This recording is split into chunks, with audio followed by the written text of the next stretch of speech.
Hi, good morning. Welcome to Facebook Fridays at the Partnership at Drug Free New Hampshire. I'm Julie Yerkes, and I'm the Community Engagement Lead for the partnership. And thanks for joining us. This is where Facebook Fridays is where we explore current prevention initiatives and celebrate around prevention around the state of New Hampshire. And today I am pleased to have Maura McGowan, Program Director at the New Hampshire Teen Institute with us today. October has many prevention, activities, themes on the national level, one of which is Bullying Prevention Awareness Month. And we thought of TI and the work that they do with youth and schools and communities to build inclusive environments and increase positive culture and climate,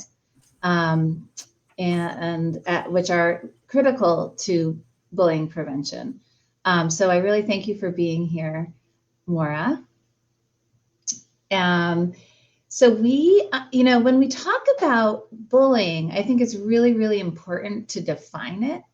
It's one of those words that can be used sometimes, just offhand, right? And I think that can have a negative repercussions for the actual act of it. So I was hoping that we could get on the same page about that.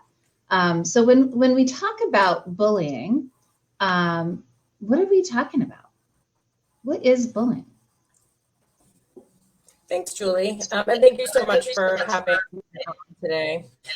So bullying is an ongoing and deliberate misuse of power in relationships. And this can happen through repeated verbal, physical, and or social behaviors. And this really intends to cause some physical, social, psychological harm.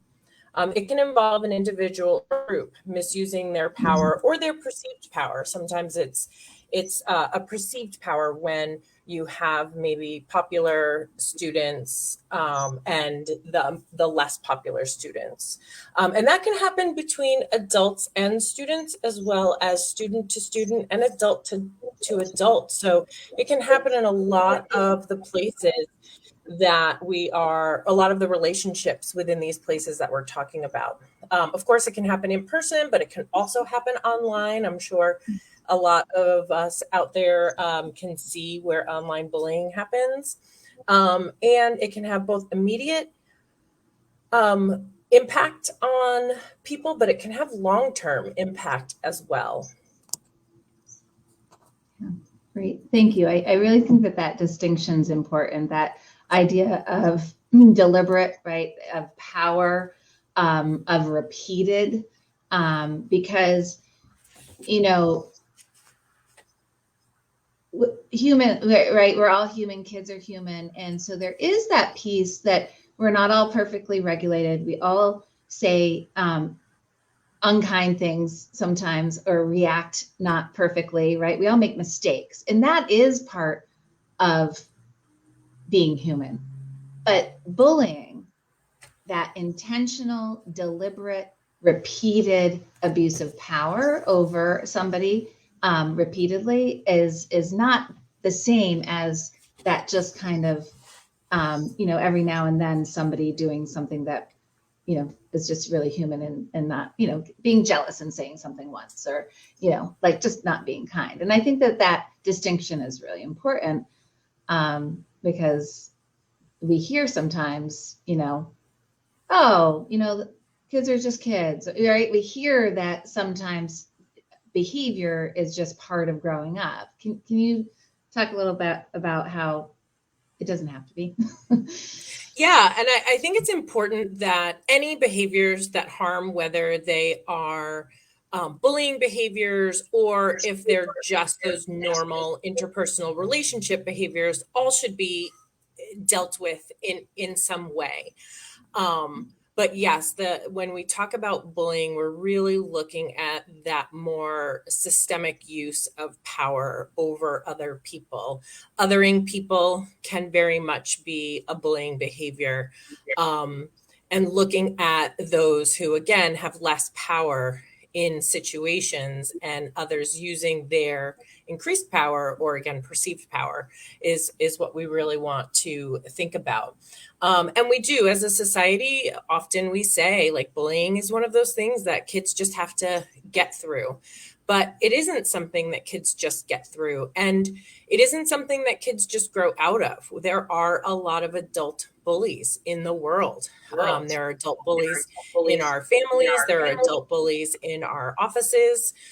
There are adult bullies in our communities. And unfortunately, there are adult bullies in our schools. So making sure that we look at it as a behavior that can continue into adulthood is important. And an important distinction, so that we are not having those behaviors continue through the life cycle. They are very damaging, not just to the people who are bullied, but also to the bystanders and to the bully themselves. So, yeah, what do we know about those effects of bullying? Not just for the child who is bullied, but also those around them and those who witness it. What do we know about those? Yeah, I think when we think about it, I'm going to read from some notes because I want to make sure to hit on some important points here. So according to stopbullying.gov, which is a great website, and I think we put it in the chat so that people could look at it, kids who are bullied can experience really negative physical, social, and emotional experiences, as well as impacted academics and long-term and short-term mental health issues.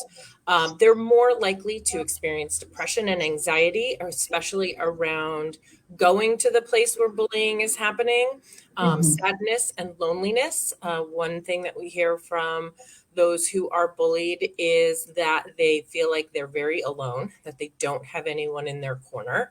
And that there's nothing that can be done about it. So there's a lot of that, like, what's the point in even talking about it with people? They may have changes in sleep and an eating pattern. They lose interest in other activities. Consist into adulthood. There are health complaints.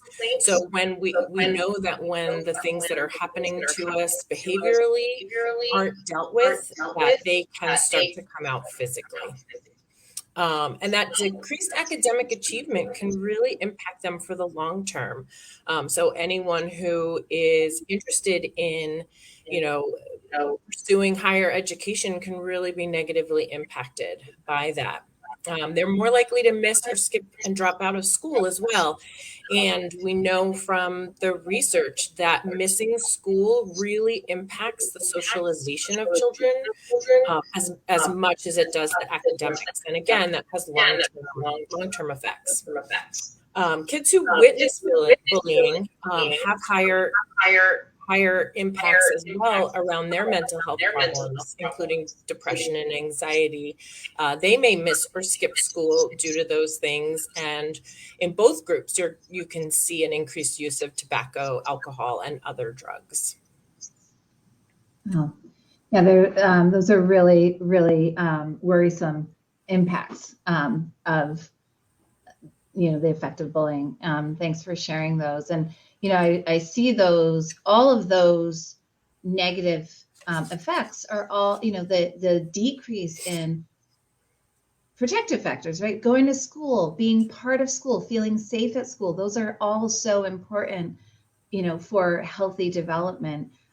So to hear, that if, bullying is happening, and we asked that on the YRBS, actually, the Youth Risk Behavior Survey, we asked, how have you not gone to school for fear of, because you don't feel safe on the way or at? And so we can look at how our students are faring in that way and see how we're doing. Because some of those things that you were saying, like, a stomach ache or not feeling well, what is that about, right? Why are kids staying home? And that's important as a parent to understand too, is that what's going on in having those conversations. So what do we know about the person who bullies? That is, also something that we need to be thinking about. Yeah, for sure. So the person or whether it's an adult, a child, or an adolescent who is bullying, they can engage in other risky behaviors into adulthood as well and have some things going on for them right in the moment. But I think what's really important, we talk a lot about the impact of bullying, but we don't talk as much about why bullying is happening. What is this behavior and why is it happening? All behavior serves a purpose, right? It gets our needs met in some way. And sometimes we get our needs met in really positive ways. And sometimes we get our needs met in really negative ways. And those are harder for people to understand. Why would we get needs met in negative ways? Well, there's a lot of reasons why. This may be behaviors that they are experiencing at home and are most used to, and may be acting out in that way. They may be showing allegiance to a peer group. So they may not directly be having those kinds of behaviors happening in their home, but maybe some of their peers are. And the expectation in their peer group is to act in these ways. When you have caregivers, whether those are caregivers at home or caregivers in the community or caregivers at school, who aren't really giving the emotional support or the positive communication that children need to learn from us, that can show up in bullying behaviors, where parenting may be either overly lenient in one direction or overly aggressive in another direction. That can also really add to this issue and why children may bully. They may not know how to control their emotions and have a very hard time regulating that in ways that are healthy, in communication ways that are healthy. And they may be being excluded in some way in other realms of their life, and that is what they're learning. So really looking at, why does bullying happen? What is the culture or the community in which they are existing where bullying is happening in other ways and impacting them? So what can we do about it, right? So there's clearly negative impacts for all, right? All members of the group, right? The person who is bullied, the people who see it, and the person who does it, who bullies as well. So not something we want, right? We want to really work on this and be aware of effective strategies. So what can we do as parents, at home, community members, after school program providers? Yeah. So I think it's really important to always have bullying education and prevention as part of the conversation. However, although I know they're called prevention programs, often they end up being more intervention, because it's what we talk about once we identify bullying happening. So, there's a lot of things around what bystanders can do when they see bullying. And that's so important, because we'll never eradicate all of anything, right? So we always need to know what to do when something is happening. But again, that's more of an intervention strategy. That's more of a, hey, I see this happening, I'm going to step in and help. We talk about the safe people that a bullied child or a bullied adult can talk to. Again, that's really important, but that's more of an intervention. The bullying has already happened. So really, again, in order to look at why it's happening and how it's happening, what can we do to create those places and experiences where bullying doesn't have to be the behavior of choice for someone? We create the expectations that we have in our communities and our schools and our families.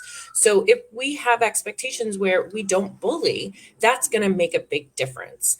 And that sounds so silly and simple, but it really is what you need to do. So how do bullying?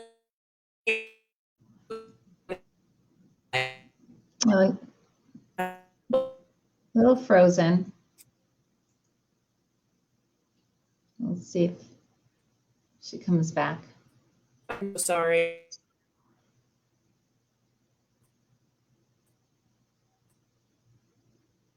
You're not back yet. So we're going to talk about creating positive cultures. Safe. And this is like the meat.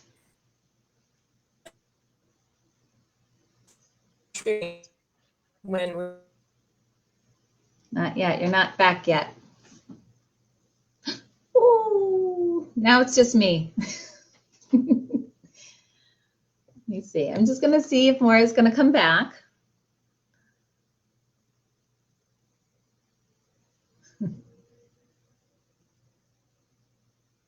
I think last time we did this, it was me who left. It was I who left.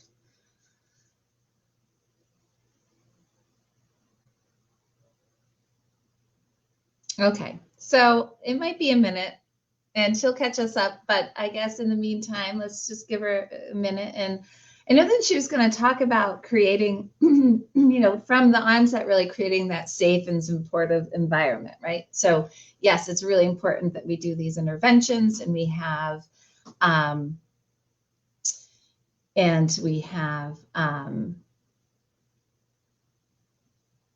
when we see it, we have a really solid policy and process for responding so that all parts of the bullying triangle, all members are, their needs are addressed and they're getting the supports and the that they need when it happens.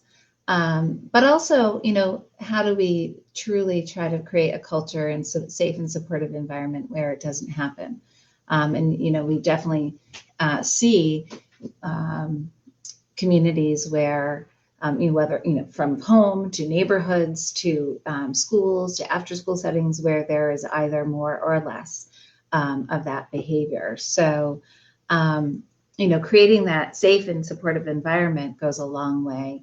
That's a really important strategy, and so that culture of inclusion and respect and welcoming all students, and that really comes from the top, setting the tone at the very the top of the system, right? Whether it's the parents or the community leaders, communities have wonderful fairs and celebrations that show that inclusion and respect of all. Schools do the same, and that really helps set the tone of that inclusion and respect. So it looks like Maura is coming back on. I don't know, Julianne, if you see her. Oh, there she is. Hello again. Hello again. Hi. So I kind of started talking about that, creating safe and supportive environments, and that idea of creating a culture of inclusion and respect that welcomes all people. That's in your home, that is in communities, that is in schools, where you really, you think about festivals and parades and celebrations, that welcome all, right? And being very thoughtful about including all, and at the school too. So what else can schools and communities do to create that safe and supportive environment? Do you want to continue that, or? I think you're frozen again. Oh, Maura. Oh, can you see me now? Yes, go ahead. Okay. So, yeah, I think one of the things to look at is how are we dealing with issues that come up?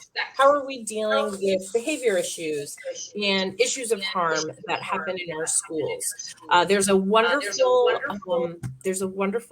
program, Restorative Practices and Restorative Justice, which really looks at building safe communities wherever those lie, and making sure that when we deal with issues, instead of othering or excluding those who have made any kind of harmful behavior like bullying, that we figure out how to reintegrate everyone back in and growth and acceptance. So if we are those open spaces where those who are both on either side, either the bullied child and the child who bullies, if we are making sure that we leave open the space for that restorative practice, that harm reduction behaviors back into the classrooms, back into the community, then people aren't feeling excluded. They aren't looking for different ways to be part of the community. They're not looking for that negative attention or that negative behavior to get those needs met, because we're talking through what's happening. We're understanding what's going on for everyone in those situations. And that makes it a safer environment for everybody. So that's one of the ways that you can definitely look at what's happening. Looking at how we handle those behaviors as well when it comes to either suspending students or having expulsion of students, that can be a very difficult thing as well. So how do we not take students out of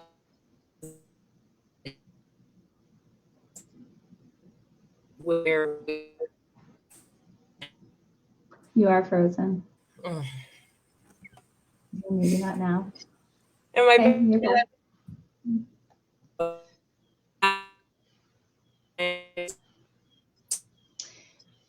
Yes, okay. Yeah, so Maura's been talking about really, that how when it does happen, how we can really build off, how, because earlier you were talking about how, the person who bullies has their own reasons for doing it, whether it's a learned behavior or it's it's something, it's a way of acting to get a need met. And so if we just expel the student without working on figuring out and teaching and helping learn other ways of interacting with other students, we're doing a disservice to the student. So there are a lot of other wonderful resources that we can share around helping at home, in our communities, and at our schools to really increase that positive culture, right? Really provide a place of acceptance and a culture of respect, so that there isn't that othering, right? I love that word that you said earlier, othering people, those are other people and they're different than me, and we don't, respect that.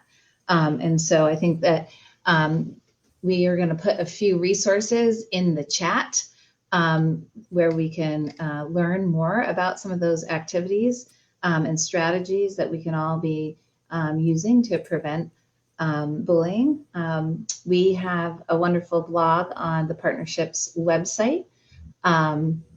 We have stopbullying.gov, which is just a really comprehensive website around so many different resources and so many different strategies we can be working on for all different audiences. And that's really a great one to take a look at. And we have the New Hampshire Teen Institute as well, which I'm hoping that Maura can chime in for a moment here, just to tell us how the Teen Institute helps communities and schools on improving that culture and climate of inclusiveness. Yeah, can you hear me okay? Yeah, that's better. Great. Okay, so yeah, and first I want to say that one of the most important things when you are starting to do this kind of work and this thinking through these different processes that you can be putting in place is you really want to include all of your stakeholders. And all of those stakeholders include your families, your teachers, your students. They should have a seat at the table. Your administrators, your paras, your guidance department, everyone should be involved.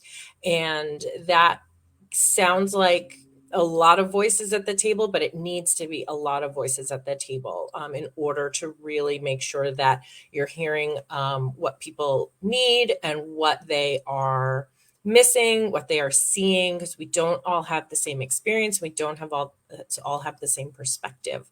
Listening sessions are a great way to start to really get those voices heard, and then having some work groups that can really start to look at the processes that you have in place and what you could change.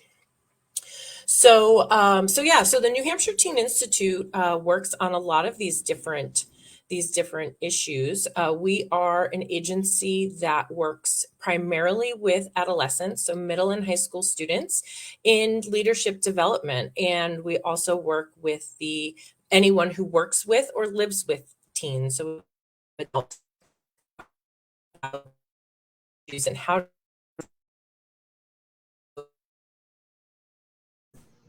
You're out again. Back. Now you're back. Okay. So we have lots of different types of that we can do. We have workshops on very specific issues that we can talk to youth and adults about. We have workshops where we can talk about to create those accepting and welcoming cultures in our schools and in our communities and in our homes. So we do day program at schools, at community centers, and then of course we also do our retreat weekends and programs for middle and high school students. Great. Thank you. And I know, I've had the privilege of working with TI in the past. And so I know that there's definitely that, gone and done workshops, and they're so, it's great to get all the students in the, gym or the cafeteria, working on really getting to know their peers and understanding, learning more about them. And that really creates that school bonding, that school connection, that mutual respect, seeing how people have similarities. And, I love that activity, where it's like, go find some, this group together and five things that you all like, right? Like just little activities like that do so much for creating that understanding and that mutual respect. The students leave having so much more knowledge and understanding about their peers. So thank you for all that work that you do to enhance positive school climate and culture and grow leaders, in our state. So yeah, and on that topic, Yeah. And on that, I love our day programs. I love our week-long retreat programs, but it really is, those are supplemental to the cultures that we create. So having anybody come in, whether it's a speaker or a workshop, or having like a bully-free week, those are just pieces of that larger puzzle of creating that culture. Right. So, Right. one bullying workshop is not going to stop bullying in your school. As much as I Right. want to come to every school to talk about bullying, it really needs Yeah. to be a new culture within those schools. Right. Yes. Yep. Yes. So it's not a standalone, right? No, those conversations have to happen and follow through, and there has to be follow up, and there has to be pre-work, and it creates a whole culture of respect and from the at all levels, top down, across, diagonal, from the adults, and that's the same in communities and in families, right? It's in all the places that we interact, in workplaces. So I really appreciate your time, Maura. So we have put the Teen Institute's website in the chat. We're also going to share the stopbullying.gov website that has so many resources and strategies as well. And then also the partnership at Drug Free New Hampshire, we have a recent blog around bullying that connects to resources as well. And then we, link in there to a number of other resources that we have to enhance and promote positive cultures at home and schools and communities. So please check out those resources. Let us know, what you think about them, and if you use them, or if you have any questions or follow-up, you can reach us at the Partnership at Drug Free New Hampshire, and we can connect to some of these activities that can enhance positive climate and culture. So thank you. And as we know, that's that connection and that feeling safe and connected to your home and your community and your school is a huge protective factor for us all across the lifespan, but particularly with adolescents, for preventing substance misuse. So that's what we're all aiming for, is creating connection and a sense of belonging and a sense of strength and future orientation. So thanks for being here, Maura. Thank you for sticking with us through this technical difficulty. We hope you enjoy this beautiful fall day in New Hampshire. Get ready for a little bit of true fall chilliness this weekend. And for those of you for whom it's a long weekend, enjoy it. So thanks for being here. Thank you. We'll see you next Friday. Thank you for having me. I appreciate it. And I'm sorry for all the glitching. Yes. Great to see you, Maura. Bye-bye.